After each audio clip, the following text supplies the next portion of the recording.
भारत जोड़ो यात्रा है, उस यात्रा ने संघ के संचालक को मजबूर कर दिया कि मुसलमानों के यहाँ भी उनको जाना है, दलितों के भी यहाँ जाना है, सर हर जगह हो जाएंगे।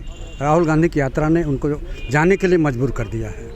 लेकिन सर राहुल जी गुजरात नहीं जा रहे हैं, हिमाचल नहीं जा रहे हैं, क्यों छोड़ दिया आपने उनको अकेला? देखिए, राहुल गांधी की जो भारत जोड़ो यात्रा है इन चुनावों से परे है। राज्यों को नहीं जोड़ोगे आप? राज्य को जोड़ रहा हूँ, समय का अभाव भी है। मतलब 24 पे ध्यान है आपका? हमारा ध्यान 24 पर है। और राज्यों को कौन देखेगा? वहाँ प्रभारी बनाए गए हैं, रघु शर्मा वहाँ प्रभारी हैं। चुनाव हार जाएंगे ऐसे तो आप? चुनाव नहीं हारेंगे, चुनाव हारने का कोई सवाल ही नहीं। मोदी जी वहाँ रैली कर रहे हैं, चुनावी सभाएं कर रहे हैं, गुजरात में नहीं जा रहे हैं आप? अब बताइए, हिंदुस्तान का प्रधानमंत्री एक एक क्षेत्र में जा रहा है प्रचार करने के लिए। ये राहुल गांधी और देश की जनता का वही जीत है, इनको मजबूर कर दिया एक एक क्षेत्र में जाने के लिए। चाहे अमित शाह हो, अमित शाह तो जाकर के नगर निगम का चुनाव प्रचार कर रहे हैं, ये स्थिति है उनका। दोनों गृह राज्य है सर, वो तो जाएंगे वहाँ पे। उनका एक क्षेत्र में वो पूरे देश में घूम रहे सर। घुमा करें, लेकिन कोई असर नहीं पड़ेगा। लेकिन जो हमारा जो आंतरिक चुनाव है, इस पर एक बात मैं कहना चाहता हूँ कि जो हमारे दो प्रत्याशी हैं, शशि थरूर जी और खड़गे जी, यदि शशि थरूर जी चुनाव नहीं लड़ते तो ये लोकतंत्र की खूबसूरती नहीं बढ़ती। आज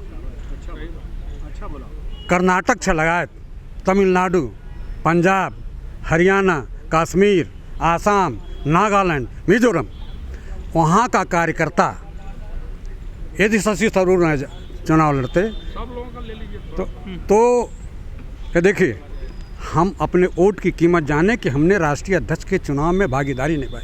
ये सारा श्रेय शशि थरूर को जाता है। अगर शशि थरूर ने चुनाव लड़ते तो यही होता। गांधी परिवार ने दबाव बना करके उनको चुनाव लड़ने से वंचित कर दिया।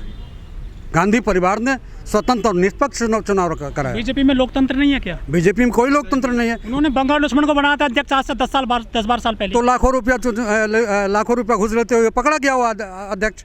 देखिए, जो हमारा अध्यक्ष चुने गए माननीय मल्लिकार्जुन खड़गे जी, ये 1972 में MLA हुए थे कर्नाटका गुरमटकल से, और 9 बार विधानसभा का चुनाव जीते, 2 बार गुलबर्गा से लोकसभा जीते, वहाँ मंत्री रहे, कर्नाटक में होम मिनिस्टर रहे, लीडर अपोजिशन रहे, प्रदेश कांग्रेस कमेटी के अध्यक्ष थे कर्नाटका के, और यहाँ पर लोकसभा में केंद्रीय मंत्री थे, लोकसभा में लीडर थे, और आज वो राज्यसभा में लीडर हैं।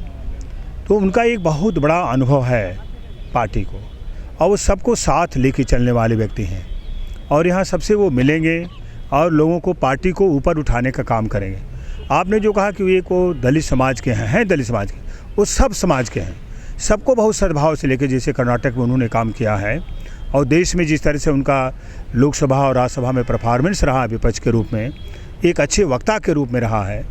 और हम तो आज ये देख रहे हैं कि 1970 में 69 में जो बाबू जगजीवन राम जी, स्वर्गीय बाबू जगजीवन राम जी अध्यक्ष हुए थे इंदिरा जी के ज़माने में, उस समय प्रचंड लहर चली थी, गरीबी हटाओ का नारा देकर, और प्रचंड लहर चली थी, और कांग्रेस पार्टी जीती। और इवन देन जो कांग्रेस हो के लोग थे, मोरारजी, अन्य लोग था, सारे लोग धाराशायी हो गए थे, सारे विपक्ष के लोग धाराशायी हो गए, भाजपा के लोग धाराशायी हो गए। आज उसी तरह से हमारे मल्लिकार्जुन खड़गे जी का जो संदेश है, वो हमारे दक्षिण भारत में जो है सो है, उत्तर भारत में हमारा दलित समाज में एक बहुत अच्छी तरह से जाएगा, जहाँ तक हमको अनुभव लग रहा है, और सबको लेके चलेंगे वो।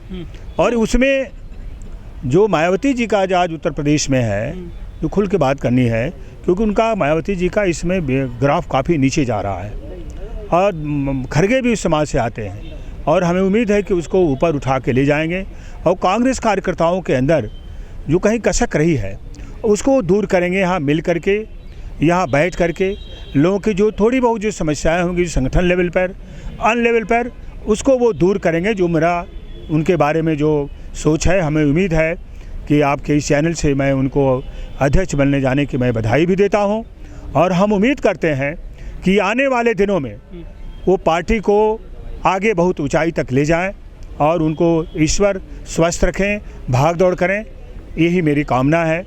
वो कांग्रेस के एक लायल सिपाही रहे हैं, पहले आप जान लीजिए, जब इंदिरा गांधी चिक्कमगलुरु में चुनाव लड़ने गई थी, देवराज अरस जी वहाँ के मुख्यमंत्री थे, खड़गे साहब उनके चुनाव कैंपेन में थे।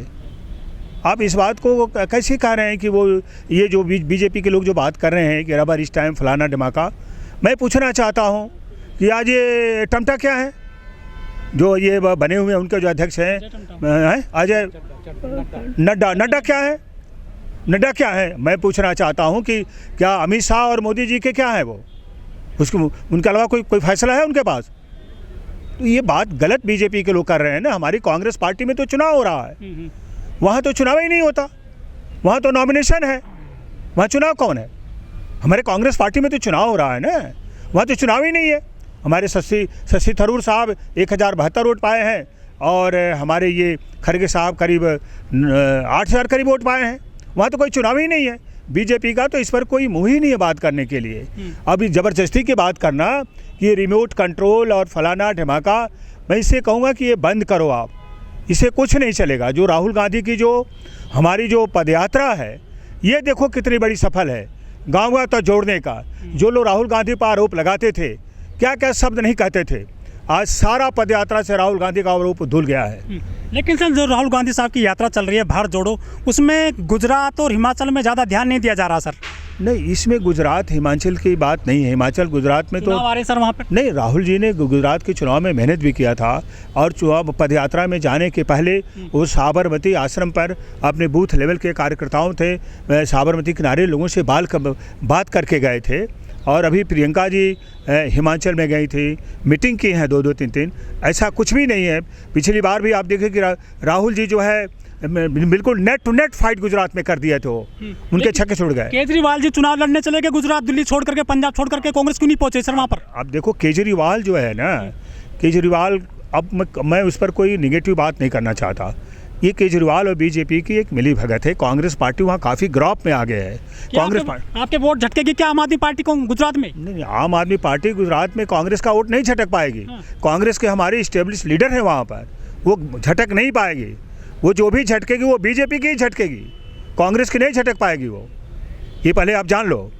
अभी हिमाचल में उपचुनाव हुआ था, उसमें कांग्रेस पार्टी प्रतिभा सिंह जीती, उनको 2-2 एमएलए चुनाव जीते। अभी जो वहाँ नगर पंचायत जो चुनाव हुआ था ग्राम पंचायतों का, उसमें गुजरात में कांग्रेस पार्टी ही जीती है। हमें निश्चित उम्मीद है कि वहाँ भरत सिंह सोलंकी हैं, शक्ति सिंह बघेल है, अन्य जितने हमारे नेता हैं, कांग्रेस पार्टी को गुजरात में काफ़ी आगे ले आएंगे। देखना अब रिजल्ट आएगा तो कहाँ गुजरात में कांग्रेस पार्टी खड़ी है और कहाँ आम पार्टी खड़ी है। हिमाचल में ही देख लो ना आप, हिमाचल में ही तो देख लो आप। ये बात कहना एक अनुचित सी बात होगी। ये तो युद्ध का मैदान है, लड़ाई के मैदान है। अब जो इसमें जीते मैं तो नहीं कहता, लेकिन हमारा उम्मीद है कि हिमाचल और गुजरात दोनों में कांग्रेस अच्छा करेगी, उसमें कोई बात नहीं। हाँ, कांग्रेस संगठनात्मक चुनाव चल रहा है और कांग्रेस पार्टी के सारे लोगों ने सोनिया जी को अधिकृत किया था, उत्तर प्रदेश से प्रस्ताव पास किया था, फैसला ने और बनाया है, हम स्वागत करते हैं। कांग्रेस में सारे जात बिरादरी धर्म के लोगों का सबका सम्मान है। बहुत से लोग हमारी पार्टी को रोज़ ज्वाइन कर रहे हैं। बीजेपी जो रास्ते पे चल रही है, हिंदू मुस्लिम का कार्ड वो खेलती है, मंदिर का कार्ड खेल रही है, उसकी कार्ड क्या है कांग्रेस के पास में? कांग्रेस न जात की, न धर्म की, न भाषा की, न बिरादरी की, हैं, नागड़े की, न पिछड़े की, न हिंदू न मुसलमान की राजनीति नहीं की है। कांग्रेस एक विचारधारा का नाम है। कांग्रेस एक स्वाधीनता आंदोलन और कांग्रेस एक दूसरे के पर्यायवाची हैं। शहादत और कुर्बानी और कांग्रेस एक दोनों के पर्यायवाची हैं। रचना, निर्माण और विकास कांग्रेस के खाते में है, बाकी किसी के खाते में कुछ नहीं है। इन्होंने वही किया है जितना कांग्रेस ने 70 साल में बनाया, एक एक करके सारी चीज़ों को बेच रहे हैं। हम लोग भी राम जी के भक्त हैं, आस्तिक भी हैं। कहते हैं वो मुस्लिम टाइट कर दे उन्होंने। नहीं, ऐसा कुछ नहीं है। कांग्रेस से ज़्यादा किसने काम किया? राम तो कहते हैं गड्ढे खोदे उन्होंने सर, देश में उनको भर रहे हैं। नहीं, हम कांग्रेस मीडिया में सर यही खबरें आती हैं, चाहे प्रिंट हो, चाहे इलेक्ट्रॉनिक मीडिया हो, टेलीविज़न हो। इस मामले में भी कांग्रेस से ज़्यादा किसी का योगदान नहीं है। और ये पूरा देश चाहता है, राम का मंदिर अयोध्या में नहीं बनेगा तो कहाँ बनेगा? इसका तो कहाँ विरोध है? श्रेय बीजेपी ले रही है। बीजेपी को आप दे रहे हैं, समझ रहे हैं कि श्रेय जा रहा है, कतई नहीं जा रहा है। जिस पैमाने पे चंदा लूटे हैं अयोध्या में, ज़मीन का स्कैंडल और घोटाला, भाजपा के बड़े बड़े नेता और इनके नेता जो ट्रस्ट के हैं, चंपत राय जी हैं, आज इनके ऊपर आरोप लगा हुआ है हैं? और वो आरोप सही भी है, उसका जवाब नहीं दे पा रहे हैं लोग। इनका ये हमारे आंतरिक लोकतंत्र पर, गांधी देश के आज़ादी के पहले और गांधी देश की आज़ादी के बाद, ये देश की आत्मा में गांधी बसा हुआ है। गांधी को आप निकाल नहीं सकते हैं। मुख्यमंत्री आदित्यनाथ वो कहीं से भी पर्दे पर नहीं दिखाई दे रहे थे, लेकिन लोग कहते हैं गांधी परिवार का दबाव, संघ के परिवार पर आदित्यनाथ को उत्तर प्रदेश का चीफ मिनिस्टर बनाया गया। नहीं तो मोदी जी और अमित शाह गाजीपुर के आज जो कश्मीर में उपराज्यपाल हैं, उनको कह दिया था आप मुख्यमंत्री उत्तर प्रदेश को होंगे, लेकिन आरएसएस के दबाव में उन्होंने आदित्यनाथ को मुख्यमंत्री बनाया। और आप कहते हो कि गांधी परिवार कांग्रेस के लोगों पर, सरकार पर दबाव बनाता है, गलत। संघ प्रमुख चले गए हैं सर मुस्लिमों के पास, क्या कारण हो सकता है जो उनको वहाँ जाना पड़ गया है मस्जिदों में? जो राहुल गांधी पदयात्रा निकाल रहे हैं भारत जोड़ो का, उससे डर करके इनको जान रहे हैं कि हमारी ज़मीन खिसक रही है और पूरे देश में तो अफरा तफरी का माहौल है, जो जात बिरादरी में लड़ाई है, जो सांप्रदायिकता का तनाव पैदा किया जा रहा है, महंगाई है, भ्रष्टाचार है, चरम सीमा पर है। इसको कम करने ये हिंदुस्तान विभिन्न धर्मों, लेकिन धर्म की काट क्या सर कांग्रेस के पास, जो धर्म की राजनीति कर रहे हैं वो हिंदू मुस्लिम की राजनीति कर रहे हैं वो करते कर रहे हैं। हम भी ब्राह्मण हैं, हम भी भगवान राम की पूजा करते हैं। हम घर से निकलते हैं तो कहते हैं हे माँ काली, हे भगवान राम, दिन भर हमारा ठीक रखना। तो उनका दिखावटी राम प्रेम है और हमारा आस्था का प्रेम, वही बिकता है। सवाल ही नहीं उठता है। तो टीवी में दिखाई देता है, जमीन पर कुछ और है माय डियर।